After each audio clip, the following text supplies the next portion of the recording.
Okay, so we're going to go ahead and begin. Thank you very much for everyone who has joined us today. My name is Illinois State Senator Dan McConkey.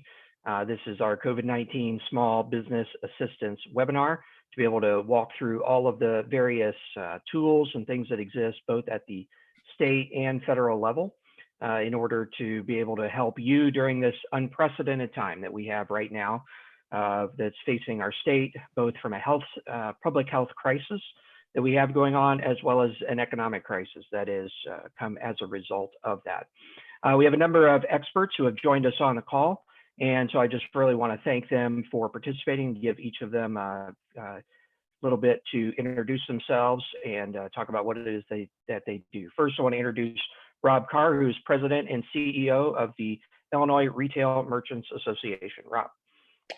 Good morning, Senator, and thank you for your leadership in helping spread the word to employers and the resources that are available to them and some of the things they need to think about. I'm privileged to serve as president of the Illinois Retail Merchants Association, an organization I've been with for 26 years. We represent retailers of all types and sizes throughout the state. I'm also joined by Alec Laird, who's our Vice President of Government Relations as well. And so we look forward to answering the questions that you and your constituents have as they try to navigate their way through this pandemic. Great, thank you. We'll also have Todd Meisch, who's head of the Illinois Chamber of Commerce. Todd. Thank you very much. Yes, I echo Rob's sentiments. Thanks for helping us spread the word, getting information out there. I will tell you that there is a huge desire for individuals, businesses to learn what is the latest that's going out there. There are a lot of moving parts to the response to the pandemic, and helping to go ahead and answer questions is incredibly important. We appreciate your leadership, Senator, in helping us do that as well. I am joined by a couple of experts, Clark Carricker, who is our Vice President of Government Affairs. He's up there in the lower right-hand corner. Then also Keith Statz, who's the Executive Director of our Tax Institute, former General Counsel of the Department of Revenue. So if there are tax issues that come up that we think is very well situated to go ahead and answer those. So again, very happy to participate in this webinar. There's going to be an awful lot of them. We need to do more because we've got to spread the word.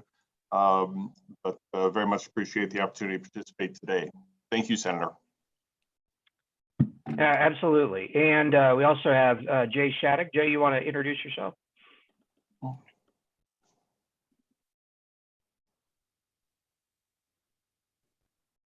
we hear you, Jay? Oh, there's Jay.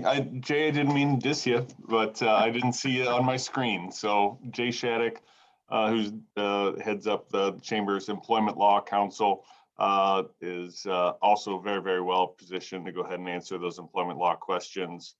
Between Irma and the Chamber, I think we've got a lot of expertise on the phone. So again, thanks, Jay, for joining us. Great, thank you very much. I just want to make sure the panelists, you guys can see the presentation, correct? Okay, great. We'll go ahead and start in. What I'm going to do is go through this relatively quickly, but just want to let everybody know that we not only are going to be recording this, so you'll be able to access it later, but all of our registered participants are going to have this sent to them in a PDF format within about an hour or so at the conclusion of this. That way, if you have seen something in here, one of the programs or something like that, that you think, hey, this is something that I want to check out, there's links that are going to be built into it. You'll be able to click on those links and be able to go directly to try to get do the applications, or maybe get further questions answered to kind of see what steps you have to go through in order to qualify for these various programs. So the first thing we're going to do is start off with the state resources. The state resources actually were announced early as far through this process, even earlier than some of the federal resources that are available. So we're going to go through those briefly. First of all is the Small Business Emergency Loan Program. This is for businesses outside the city of Chicago with fewer than 50 workers and less than $3 million in revenue last year. These are eligible to apply.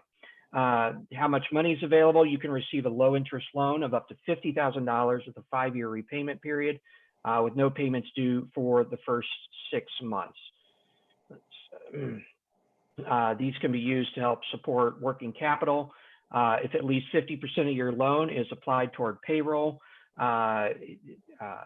it has to be done that. And then eligible compensation, it lists the different types here. For this, you would apply through your local lenders.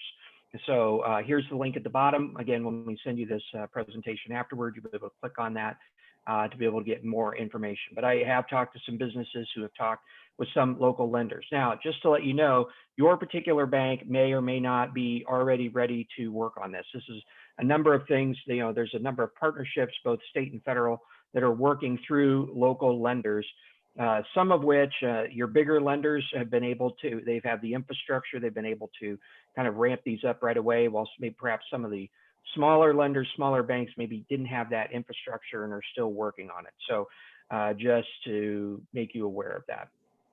Downstate Business Stabilization Fund. So this is $20 million been made available to provide working capital for small businesses that employ 50 people or fewer. Sorry. Still getting used to the new world of running webinars. How much money is available? This is for verified working capital with a grant. This is a grant ceiling up to $25,000. And this fund can be used for assist both for-profit, small retail, and service businesses, or businesses that have been considered by the governor's executive order as non-essential, and you don't have the ability of employees to be able to work remotely. Reminder, as we go through this process, please, if you have a question, you can go ahead and enter it in. If you just move your mouse on your program there, if you're in the Zoom part, you can go down to the bottom, click on the option that says Q&A, and you can type your question into there, and we'll be able to get to that here in a few minutes. If you want to apply for these grants, here's the instructions on how you apply. Applications must be submitted by a local unit of government that is recognized by Illinois Constitution and able to support the economic development activities on a sufficient scale. So this includes cities, villages, and counties. Municipalities must not be a HUD direct entitlement community, and applications will be made in support of the benefiting businesses and funds that are passed through the business via the participation agreement. State Treasurer bridge loans. This came out a couple of weeks ago. State Treasurer has made $250 million in deposits available to institutions, financial institutions throughout the state at near zero rates. This is to assist both small businesses and nonprofits. So this is to provide economic support for these entities throughout Illinois to overcome the loss of revenue. So great funds are now available for up to 60 days of working capital up to a grant ceiling of $25,000. And how you apply, you again apply with local lenders. To get more information, you can click on this link when we send you this. Here's some information on how it works. I'm not going to go into all the details here, but there's quite a few aspects to the rules that needs to happen. And so we'll let you go through that when it comes time. There's been a lot of questions that have come in regards to unemployment insurance. And this is something that I'm sure we will have some questions on. Because we have our own state-run unemployment insurance program. We also have the federal government who has come in with additional supports in regard to this. So the Illinois Department of Employment Security has adopted emergency rules. If you're someone if you have employees who haven't yet filed, you need to go to this link to be able to see kind of how it is to do this, right? The IDES system has really been overloaded, so they're asking people with certain last names to apply on certain dates. There's also an expansion of who it is that is covered. Now, just because you're within a group that is providing expansion, there are some that it's okay to go ahead and apply, particularly S Corps who have already paid unemployment insurance premiums. But there are others, such as gig workers or other business owners who are not, they're self-employed, they're not covered by unemployment insurance, but the federal program is being applied to extend them IDS has asked for those applications to wait until they finalize those rules. Please know that the telephone wait times are extensive right now. And so these are things that we just, I talked to someone the other day who had spent many hours on the phone. This is very typical right now. So this is why IDS has asked for you to follow their kind of preset rules, kind of, to try to help them address the load. Here's the online filing schedule, so that if you have a last name beginning A to M, they're asking you to apply on particular dates, N to Z on different days of the week, and Saturdays for people who aren't able to fit in with that window. Same thing with the call center. There's days and times in which they're asking you to call, slightly different than what the online filing schedule is. Please note the bottom here. The day and time in which a claim is filed will not impact whether or not you receive your benefit or your benefit amount. So you don't need to feel like you need to rush and do this right away, especially if you're not able to get through. Claims will be backdated to reflect the date in which the claimant was laid off, let go, and such in regards to their work. Tax relief. So there's various aspects of state tax relief that are provided, specifically bars and restaurants. Right off the bat, this was something, because bars and restaurants ended up being closed down really faster than anybody else. There is a delay of your sales tax liabilities without charged interest or penalties. They have a due date between March and May. You still have to, and as far as your tax returns, you still have to file your sales tax return even if you don't make a payment, but you're still required to pay your tail tax liabilities in installments starting in late May.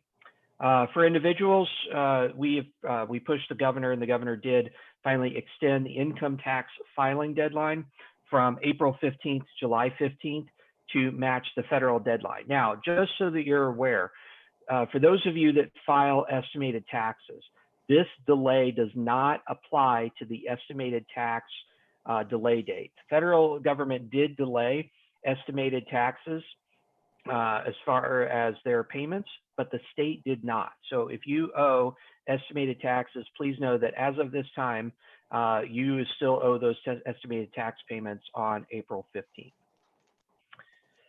That sums it up for the state resources. Now let's go to the federal resources, which are the newest things that have come from the federal stimulus program. So what we're going to do is run through. Yep, go ahead.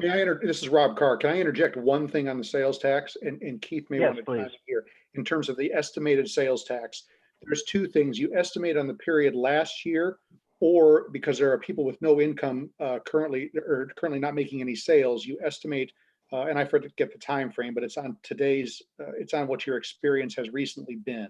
So you do not have to pay a tax. You do not have to pay tax estimated on your sales last year. Keith, did I explain that correctly? Yeah, I think you did, Rob. You were talking about the people that are required to pay on a weekly basis. Yes. Yeah, that's exactly right. One of the safe harbors that you can come up with is what your anticipated sales are today. So you can adjust down or adjust down to nothing in an appropriate case. Sorry to interrupt, Senator. I just want to make sure the folks who are paying prepaid were aware of that. I appreciate that. Thank you very much. That's why we have these experts on the call. Going on to the federal stimulus plan. So Congress, passed the COVID-19 stimulus bill containing about $2 trillion worth of money to be able to help backstop the economy. So there's a number of things as far as that were in there, both individuals as well as for small businesses. In this small business relief, there are $350 billion to assist small businesses that have 500 employees or fewer. One of these is called the Paycheck Protection Program. This provides 8 weeks of cash flow assistance that will be administered through federally guaranteed loans. And any portion of this that is used for payroll, mortgage interest, rent, and utility bills can be forgiven. The federal contract performance periods are extended. The federal government will pay small business contractors who are impacted, and the SBA will pay principal, interest, and fees on current SBA loans for 6 months. So some really important stuff there. We'll get into some of the details here in a minute. Distressed business relief. So the stimulus is going to provide $500 billion in relief loans, loan guarantees, and investments for larger companies who have been particularly hard hit by the outbreak, such as airlines, hotel chains, et cetera. Those are for 5 years. Those cannot be forgiven. There was, out of the $500 billion, the passenger airline industry is eligible to receive up to $25 billion in loans and another $25 billion in salary and wage assistance, as well as the cargo airline industries are able to receive up to $8 billion kind of total in assistance as well. States and municipalities are also eligible to apply for loans and loans guarantees under this appropriation. Going back to unemployment insurance provides $250 billion. This is to expand unemployment benefits. This is something that I mentioned earlier, such as self-employed, independent contractors, and gig workers. It will increase the unemployment benefit by $600 a week through July and provides an additional 13 weeks of unemployment in addition to what the states already normally allow. So here in Illinois, that would expand that up to 39 weeks. Note that this expansion is temporary, okay? Here's a link below at the federal government website helping to answer a lot of questions in regards to that. Thanks to Jay Shattuck from the Chamber for being able to provide that. Also, there are direct checks to middle and lower income Americans. For those individuals earning $75,000 or less, or couples earning $150,000 or less, there's payments for $1,200 per individual, $2,400 per couple, and $500 per child under the age of 17. Now, a couple of things in regards to this. One is that if you're making over this amount, so this is based on your 2019 tax return if you already filed it, okay? If that was filed, the federal government will use those numbers. If you have not yet filed your 2019 return, they will go back to your 2018 returns in order to get to that number. Now, just so you're aware, so there are some young people who won't qualify for this even if they're adults. So if you are, let's say you're 22 years old, you're in your senior year of college, you still qualify as being a dependent on your parents' taxes, that person will not receive anything. They will not receive $1,200. They will not receive the $500 as a child either. So there's a large number of kind of our young people kind of between the ages of 17 and whenever you would stop becoming a dependent, that the federal stimulus dollars are not coming toward those people in any way, shape, or form. So people just need to be aware of it. And we have the information here if you're making over 75,000 individual or 150,000 as a couple, how that begins to phase out and gives those upper limits. The Federal Paycheck Protection Program, there has been a lot of interest in regards to this because of the fact that these loans are forgivable if you follow certain rules. And so this is in order to try to help keep people off of the unemployment rolls and try to help keep them employed so that hopefully when this crisis ends sooner rather than later, we'll be able to get back to work more quickly than business owners having to go and try to find somebody and find people to kind of replenish their payroll. So small businesses with fewer than 500 employees, I mentioned this earlier, can apply. It also applies to 501c3 private nonprofit organizations. So this is, maybe your rape crisis center, your churches, entities like this. I spoke to the pastor of a church last night who they're going through this process. They do qualify for some assistance as well. Veterans organizations qualify. Business in certain industries above 500 employees, if you meet the Small Business Administration's size standards for those industries, and those in the hospitality and food industry with more than one location can qualify as long as your individual locations employ fewer than 500 workers. Where to apply? This is you apply through any existing SBA lender or through the federally insured depository institution, your credit union, or farm credit system as well. So this is something that I mentioned earlier. I spoke to a business owner over the weekend who went to his bank, talked about this on Friday. The guy said, look, we're not ready, to run this yet. He said, we're going to be at some point this next week. If you want to go to another provider, we understand. So, he's like, but it's just taking us a little bit longer to get up and coming. So just so you're aware, your particular bank may be ready to go with this or may not be at this point. But they did begin to start processing loan applications last week, and this program will be available through June 30. So this is something that you'll want to move on pretty quickly. So there's been questions in regards to loan details and forgiveness. The loan will be fully forgiven if the funds are used for the things I mentioned earlier: payroll costs, interest on mortgage, rent, and utilities. It's anticipated that more than 25% of the forgiven amount may be for non-payroll costs. So just keep yourself aware of that. This is something that's going to, you'll want to be important to budget for these things to ensure you don't you are able to take full advantage of the program. Loan payments will be deferred for 6 months. There are no collateral or personal guarantees required. There's no fees associated with it. Forgiveness will be based on the employers maintaining or quickly rehiring employees and maintaining their salary levels. And forgiveness will be reduced if full-time headcount will be reduced. Forgiveness will be reduced if your full-time headcount declines or salary or wages decrease. So the loan has a maturity in 2 years with an interest rate of only 1%. More information will be available at this link below. SBA disaster assistance loans. Illinois has been approved for disaster assistance loan through the Small Business Administration.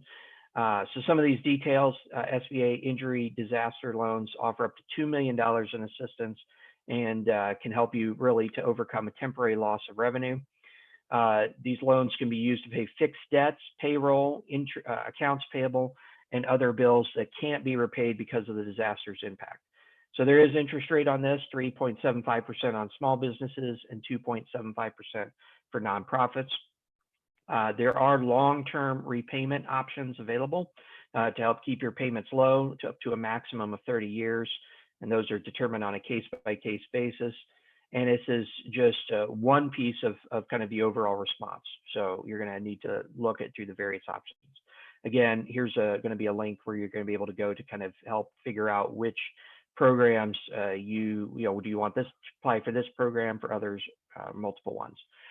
And this comes to the end of our presentation. Here's kind of all of those resources in one place, all of those links there that will help you to be able to answer those questions. So what I'm going to do now is try to figure out how to switch this back so I can go to the questions portion of it. And reminder, if you go to the bottom to the Q&A section, move your mouse there at the bottom, you see a little icon that says Q&A. You click on that, and what it'll do is bring up a little window in which you can enter questions in. So first we have a question from Edgar, and I'm going to ask our panelists to jump in on this as they come up. So Edgar says, I'm the owner of a private detective agency. I have a staff of 4 employees for which I do 1099s. Will they be eligible for payroll assistance? So you guys have any immediate thoughts on that? Your panelists, make sure you This is Jay Shattuck. The federal law provides that there will be unemployment insurance benefits available to independent contractors. As you mentioned earlier, that program has not been finalized yet, and IDS, the agency that an individual would apply for benefits for unemployment insurance, are asking for people to wait until they get final guidance from the U.S. Department of Labor. But yes, the answer is if they're independent contractors, 1099 people, they would be eligible for unemployment insurance benefits. And that particular employer would not be charged for the UI benefits on their individual rate making, as long as the reason for the unemployment insurance is COVID-19 related. Jay, do we have any ideas yet as to what kind of benefits they qualify for, how that will be measured? Given oftentimes the people who are paid in this way are paid in uneven amounts, perhaps different by year. Do we have any guidance on that as of yet? I would assume that they would probably be paid just as they would if they were filing as a regular employee for unemployment insurance benefits. But again, we would probably want to finalize that when we see the guidance from the feds. Okay. Any other comments? I think Jay covered that. Great. Thank you very much. Second question: are the owners of a company paid who are paid as employees? Are they excluded from the Paycheck Protection Program? So how would an owner of a business be treated in regards to this? For example, I talked to a business owner a couple of weeks ago who indicated, just try to save his business. He had stopped paying himself, obviously. He was, doing everything he could to try to keep things alive. So any thoughts on that? The only thing I'm aware of, and again, it's a federal program, so I would defer to what the SBA guides there. But the only restriction was payroll over $100,000 is not included in that plan. So how they would go about calculating that, I would have to defer to the SBA over what periods you look back on. So individual payroll amounts. So if you made more than 100,000 last year. You're on mute, Rob. I'm sorry. We would have to defer to the SBA, but I just know they explicitly put that in there, that payroll over 100,000 was not included. So what payroll they're looking back on, I don't know that they've issued that guidance yet, unless someone else here has seen something I haven't yet. Great, thank you. Next question: are the owners of a sub-S corp who are also employees too eligible for the PPP, or just our employees?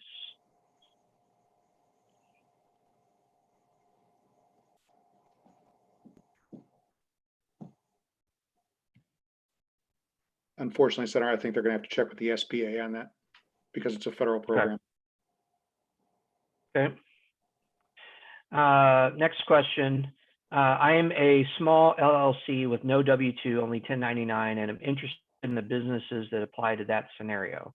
I need to pay rent on a dance studio and pay 1099 teachers and me, if possible. I do not 1099 myself, simply pay taxes on the balance of income each year.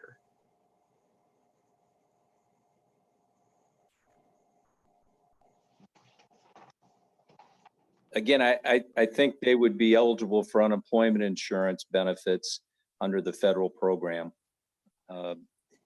That's an interesting structure, but yes, as somebody that pays themselves a 1099 sole proprietor, independent contractor, limited liability company, I think they would be eligible for unemployment insurance benefits. Okay. Again, if you have questions, please go down and click the Q&A at the bottom and just type that in. Really appreciate kind of having all of the experts on there. So while we're waiting to see if there's other questions that come in, Jay, can you just talk a little bit about, kind of anything that the questions that you've had that have come up to you specifically that kind of we didn't answer, kind of those things that you're like, this is pretty kind of typical kind of issues that we've had coming up, but there's not a lot of guidance out there right now. Or if I was a business owner, I'd really have to go digging to try to find it, just given the all the information that's out there right now. Yeah, sure. I think the most questions I've been getting most recently is regarding the April 1st deadline for the paid sick leave and the expanded Family Medical Leave Act benefits. One of the new issues that has arisen, that was part of the CARES Act, is that those amounts for benefits were capped. And let me pull up real quick what those caps were, if my computer would. Yes, okay. So the caps for paid sick leave is their regular rate of pay for up to 80 hours at a maximum of $511 per day, or $5,110 in the aggregate. So those would be the caps that came under the more recent CARES Act changes. Also, from the standpoint of the Family Medical Leave Act, the maximum is $200 per day or $2,000 in aggregate over the 10 weeks that someone would be eligible for the expansion of the Family Medical Leave Act. That is again was part of the CARES Act, and those particular programs are restricted to again COVID-19 related either quarantines, self-quarantines, medical diagnosis, or you're caring for someone with one of those three conditions. Leave can also be for those individuals who are taking care of a child whose school has closed and cannot work or telework because of the need to care for that child. Great, thank you for that. Couple questions that were texted into me. One was, will an employer's IDES contribution rates go up if an employee files for unemployment? Jay, you want to talk about what would happen under current law and what we did after 9/11 to try to address an emergency situation like this, and what the legislature may do going forward? Yeah, Rob, feel free to jump in on this too. We're working on legislation with the Department of Employment Security, the Governor's Office, and legislative leaders. Current law would cause any benefits to be paid, regardless of the cause, to be charged back to the individual employer. But as part of the federal law and incentives for the Department of Employment Security to get extensive amounts of administrative dollars from the federal government, the state needs to waive that chargeability so that unemployment insurance benefits would not be charged back to that individual employer during really from the start. What we're proposing is from the start of the governor's order on the closing of restaurants and bars through the rest of this calendar year. And Jay explained that. I just would add to your listeners that we have finalized language on that front, and I think there's bipartisan support for that approach. We really just need now for whenever the assembly returns for that to be acted upon. Okay, great. Thank you very much. We have a question that's come in from Shelby. We have a small business with 5 employees. Under the PPP, could we furlough an employee but keep them on the payroll? Would this affect the forgiveness rate?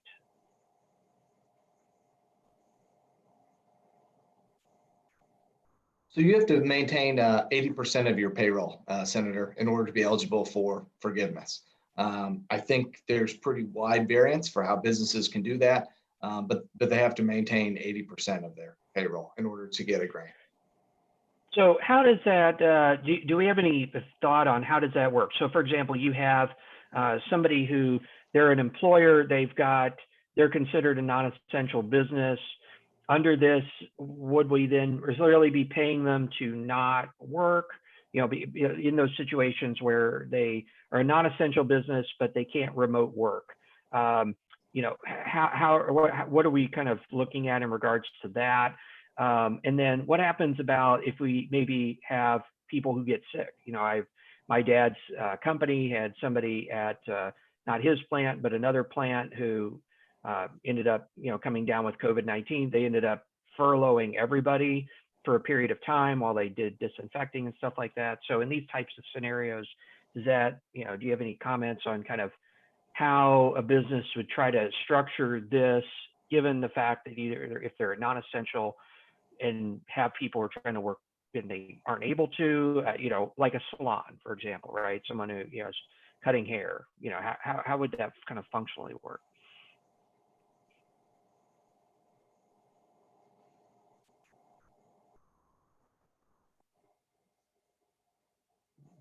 Who wants to do that? A lot of information there, Senator.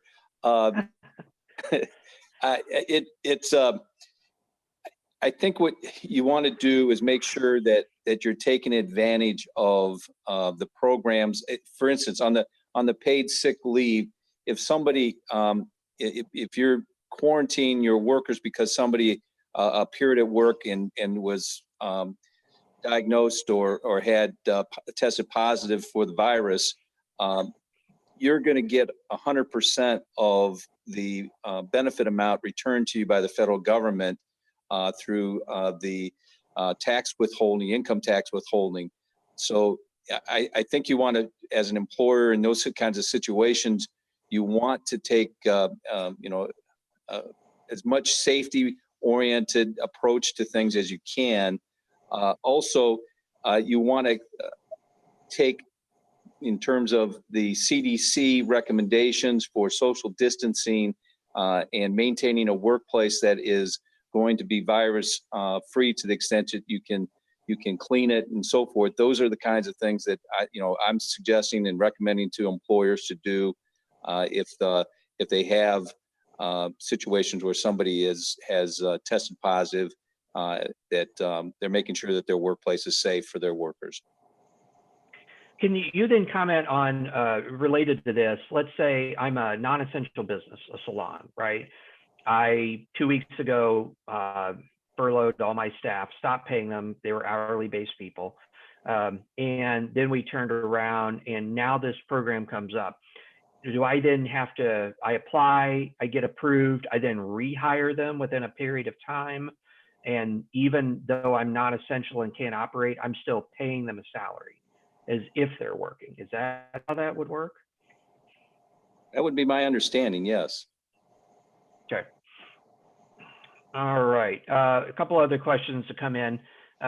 One is from Edgar. He said, just to reconfirm what I heard, in regards to my bank at which I have a business account, even if I get my loan a week or two for now, will it still allow 8 weeks of payroll allowed for my staff? In other words, will it cover the 2 weeks my employees have not been paid up to this point?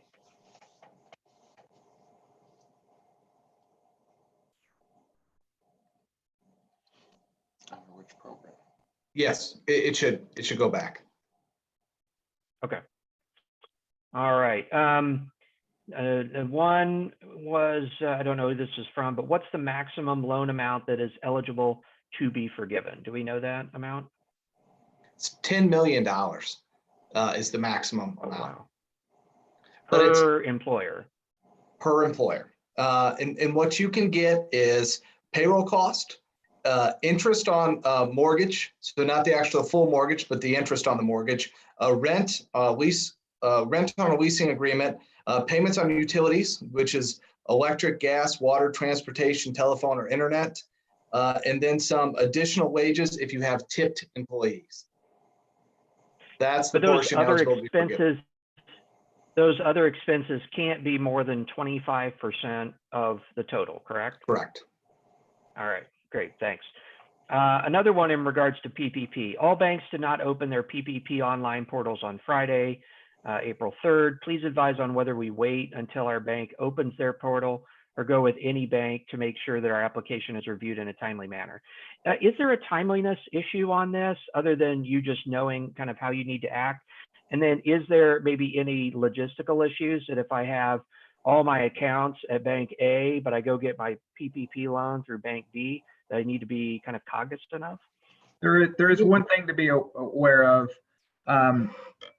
Logistically for small banks, keep in mind for the small banks that the rollout might not have been as smooth for them getting information from the SBA and the federal government. So there was a little hiccup for your smaller banks. But to answer your question, yeah, if you're banking with one institution and their portal is not ready, there's nothing in there that stops you from going to another lending institution. Depending on the timing, it's whatever a personal option, if you will. But keep in mind there was a little hiccup with smaller banks and the logistics and information flowing from the federal government. And this is Rob. There is some timeliness to it because there's a limited amount of money. There's great demand, and so the earlier someone can get their application in, I think the better. we've been encouraging all, particularly our small and mid-size members, to file their application as quickly as possible if they wish to take advantage of it. Okay. Yeah, I'll say Related to- from personal Yeah, go ahead. experience, it's pretty fast. So my parents are both small business owners. My mom applied Friday morning for a loan and was approved Saturday afternoon. I will say that it's also experience has shown it's been quicker if you go to a lending institution, whether it's a bank or credit union that you have an existing relationship to. Because if you go to a financial institution you don't, and you ask for a big sum of money, it raises all sorts of money laundering flags. And so it's not that you can't use those institutions, but they put you through some additional hoops and it takes a little bit longer. And Senator, this is very Jay helpful. Shattuck Thank you. here. Yeah. I would add that, you have in your presentation which is going out to everybody after this program, a list of all the lending opportunities that employers can use. And I would suggest, as I'm hearing, there's depending on the program, a lot of people applying. So I would not leave any stone unturned in the sense that applying to any and all that you qualify for would probably be good advice. Okay, very helpful. Thank you. A couple other specific questions that have come in. One is, can the PPP be used to pay contractors and be included in the loan forgiveness?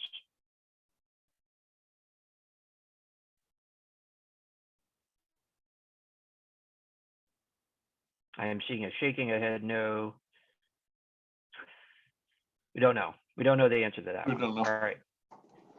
My Senator, my guess would it would fall outside, depending on what the idea of a contractor is, right?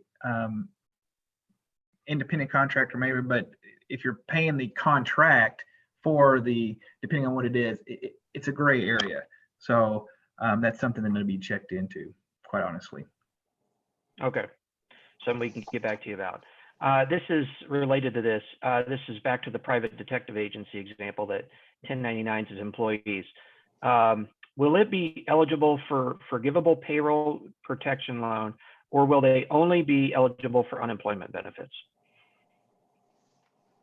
So on 1099s, does that fall under the definition of payroll for the PPP or not?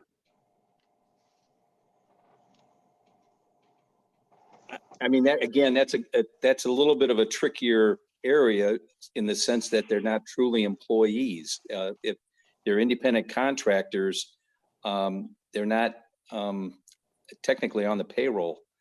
So I think again, it's a little tricky area. I would think, well, definitively they're eligible for unemployment insurance benefits from the feds, but I would question whether or not they could fit into the definition of payroll. Need more guidance. So in regards to these Senator, they questions that have been, according to the U.S. Chamber, they actually are. They're not typically, but for the PPP, it is included as a payroll cost for sole proprietors, independent contractors, and self-employed individuals. The sum of payments of any compensation to or income of a sole proprietor or independent contractor that is a wage, commission, income, net earnings from self-employment, or similar compensation, so long as that amount is less than $100,000. okay. Clark, Clark, though, is that for specifically for the sole proprietor and the independent contractor themselves, and not necessarily through the entity that is contracting with them? So that is, you can get a PPP loan to pay yourself or your independent contractors up to that much, and that's the forgivable portion. So for our private security or private detective owner, that would be the case for him. Okay, thank you. Just to make sure all of our participants know, if there are questions, you might want to double check with your attorney. This is not legal advice that, but, we're trying to offer you the best assistance you can. So, make sure that if there is a question, I mean, as a couple of times it's been mentioned, there's a gray area, your attorney may be able to help with that. Remember, if you have any questions, we've got a few minutes, about 12 minutes left. At the bottom of the screen, the Q&A. We only have one question left to answer here. So if you want to make sure you get your question answered, just click on that yellow Q&A button and type it in. Last question I have here at the moment. So according to the PPP, if my employees have not worked in the last 2 weeks, do I need to go back and pay them for the last 2 weeks or just pay them from the rehire date?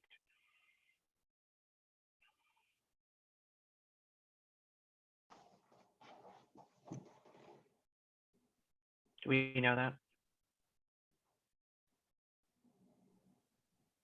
No. Okay. All right. So, oh, one more come in. In my business, we do home wine tastings for a charitable cause. All tastings are put on ice, so no sales coming in. Our people are independent contractors. My questions, do they or I qualify for a loan base for payroll, missing income, even though they're on commission? I owned as a American citizen 51% of the company. The other 49% belongs to a foreign entity that does not have a business in the USA with an EIN number. Does that allow me to apply for an economic injury disaster loan?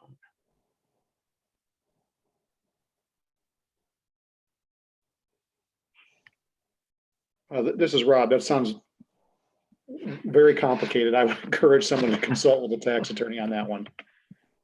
Okay. Oh, another one from Nancy. I have a loan application number I received from the SBA for the EIDL, but no place to check on its status. Do we know how people check on their status if they've applied for something?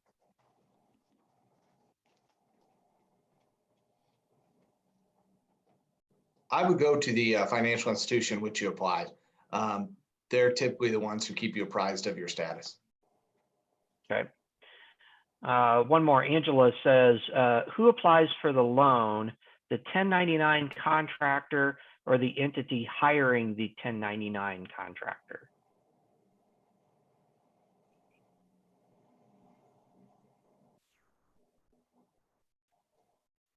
We have a lot of 1099 questions here. I know that the entity that's hiring them can apply. I don't believe that the individual can apply. The individual could apply themselves, obviously, for the unemployment benefits, but not for the PPP. Okay. All right. That goes through the questions that we have, unless we got one that comes here in the last minute. Rob, do you have any like closing comments of kind of stuff that you guys are seeing out there that you are just maybe a question that hasn't been raised here, but that's been asked of you, and you're like, because a lot of it is people don't, people, 20 minutes or an hour are going to go, oh, I wish I'd asked this. Well, is there anything on your list that fits that category? Well, if they do ask a question, 20 minutes from now, and you'd like one of us to answer, I'm sure we'd all be happy to reply to whomever you send it to. No, I think the questions that we most often have been the tax filing question, which was answered by Keith and I earlier. Jay addressed the unemployment aspect as well. But again, if somebody has questions, a constituent has questions later, and you think we can be helpful, please forward it. We'd be happy to get their questions answered to the best of our ability. Okay, great. Keith, do you have anything from a tax standpoint that's come up for you? Make sure you unmute. Yeah, one thing I would point out on the sales tax side is that make sure as a retailer you continue to file your monthly returns, even if you don't have any gross receipts, any receipts for that month, because for a number of reasons that's important. One, it starts the statute of limitations as to when the Department of Revenue can come after you. Second, if you don't file a sales tax return, and then the Department of Revenue audits you and they go back later, they're going to come up with an estimate, and the estimate that they come up with is going to be an inflated amount based upon a prior period when you were probably fully up and running in business. The other thing, in the unfortunate eventuality that you go out of business, make sure that you file a final return and designate it as a final return. And then one other thing that I would say on the sales tax side that people want to keep an eye on is take a look at your registration and see who is listed as the responsible person for filing returns and making payments. It's important both, to have that updated information, especially, maybe you're the bookkeeper and you've been laid off. And you want to make sure you get your name off of that. So if the business doesn't survive later, that 3 or 4 years down the road, you're not contacted by the Department of Revenue and they attempt to hold you personally liable. So those are the kind of things. I mean, check the registration, make sure you file, and then as Rob and I talked about earlier, on your your weekly payments, make sure that you're doing a proper calculation of that. Great, thank you. Todd, if you're still on, do you have any comments for the people? Yes, certainly. I think that the key thing that we've had most of our conversations are about how to access revenue, although today's conversation was very heavy on 1099s, as you talked about. So we'll continue to go ahead and drill down there. Know that some of the questions that are out there, there may not be answers yet. So be patient a little bit. I do think it's really interesting that with the Paycheck Protection Program, we are told that it's probably going to be oversubscribed. President has already come out and made a comment that he needs to go ahead and or he will be a proponent for reloading that program, and that's probably where there's going to be an awful lot of questions or demand from our smaller members and such. We've got a individual issue related to 501c6s that would like to get into that program. I don't know if we've got any local chambers on the call here today, but know that there is definitely a concerted effort that if there is the fourth bill, which is very likely, Senator Durbin calls us and I think tells us, and others I think are all reading that there is bill number 4. So if there's anybody on the phone that's a C6 organization, which is a not-for-profit, but is not charitable, that those organizations should get in there so that we can continue our work on behalf of our members. So with that, I just say thank you again, Senator, for pulling this together. Great information. I learned an awful lot, and that we'll continue to have to learn more and more, I think, as we go forward. So thank you, Senator. Wonderful. Well, I want to thank all of our participants for taking time from your busy schedule for participating today. There's a lot of information. Again, we'll be sending you the PowerPoint here in a little bit. They'll have a lot of those links. Please feel free to reply to that email if you have further questions that we didn't get answered today or comes up down the road. Again, our panelists, if they've indicated, are happy to try to assist as much as possible. We all understand that it's a very difficult time right now. And if you need, we're here for you, right? We're here to help try to make sure that you survive and that you not just survive, but you do so in a manner that helps you to flourish once we get on the other side of this crisis.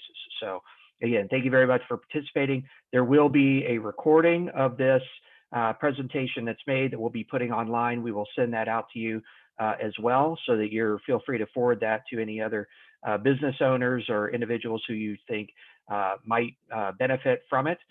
Be happy to kind of share. We're really trying to bring and carry each other through this time. So again, thank you to everybody for